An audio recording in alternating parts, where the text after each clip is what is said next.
Russ. I'm the director of the Meigs Point Nature Center here at Hammonasset Beach State Park. And what we're talking about today is our Moraine Trail. If you notice behind me, the first part of our program is to make some scientific observation. And if we look at these rocks, the observations that we can make, the first thing that stands out is that the rocks are different colors. Typically, if the rock occurred in a natural area, the rocks are all going to be the same color because they're made of the same material. Here we have a yellow rock, gray rocks, there's orange, lots of different colors. Also, the textures of the rock are very different.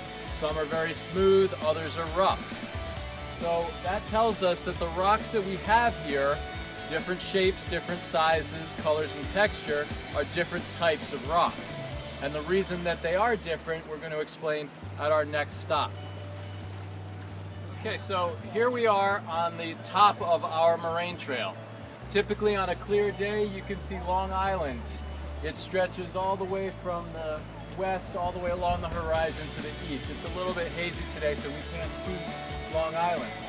We're going to explain how Long Island Sound ended up here, which explains how the Moraine Trail got here.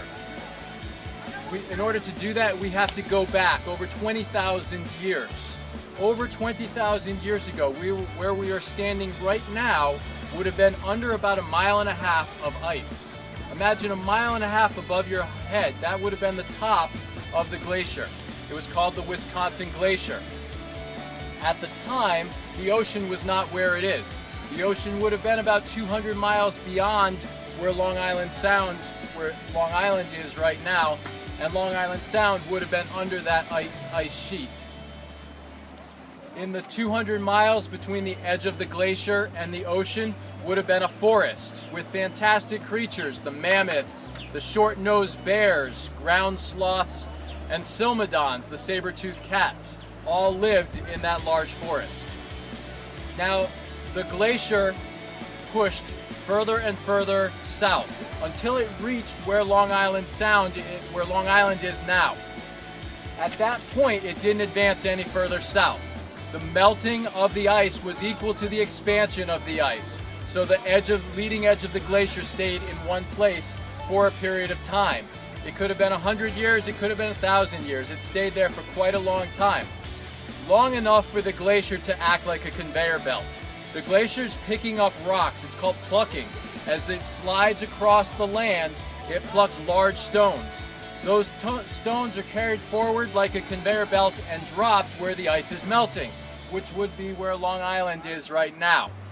Those rocks melted, the ice melted, depositing the rocks and creating a terminal moraine. A moraine is all the rocks and debris left by the glacier, and it's a terminal moraine because that's the farthest the glacier went. That's where the glacier ended or terminated. As it got warmer, the glacier melted further back. And if it paused in a place long enough, it created another moraine. And those moraines are called recessional moraines. That's where we're standing right now. As the glacier receded back, it deposited stones in a pile, and that's what we're standing on right now. Eventually, the glacier moved further back, and the fresh water from the glacier formed a lake where Long Island Sound is now, which we named Lake Connecticut. The water level in Lake Connecticut rose high enough so that it broke through the dam of the terminal moraine on Long Island. That breakthrough created a waterfall down at the east end of Long Island Sound. It would have been about a 200-foot waterfall, and then a 200-mile river out to where the ocean was at that time. Over time, ocean levels rose higher and higher until the salt water from the ocean poured and mixed with the fresh water of Lake Connecticut. That formed an estuary. An estuary is just a mixture of fresh and salt water. The water mixed together. Eventually it broke through at the New York end and completely flooded out the Rhode Island end of this terminal moraine, leaving Long Island Sound where it is now. The rocks brought here by the glacier, most of our stones came from the Hartford area.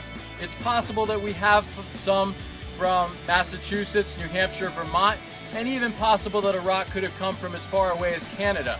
Although most of the rocks we've looked at came from the Hartford area.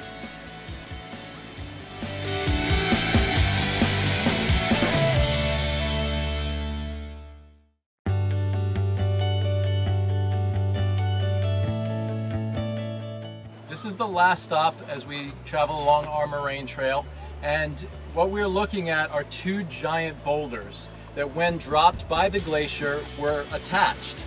If you look on this side here, you can see that this bright orange, which is feldspar, matches with the bright orange on this side. So the stripes in this stone match up. You can see that these were together. They were split by erosion. There are many forms of erosion, many forces that work to erode stone.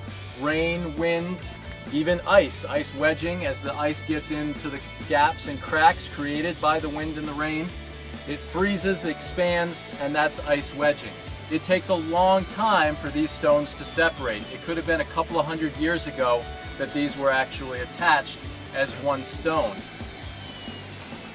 This concludes our tour of the Moraine Trail. As you walk through here, you can see that the rocks do match up and that erosion has worn them away a little bit different, so they're not going to match up perfectly, but you can see that they were connected. If you're coming to visit the Nature Center, stop by and say hi, and I will see you all then.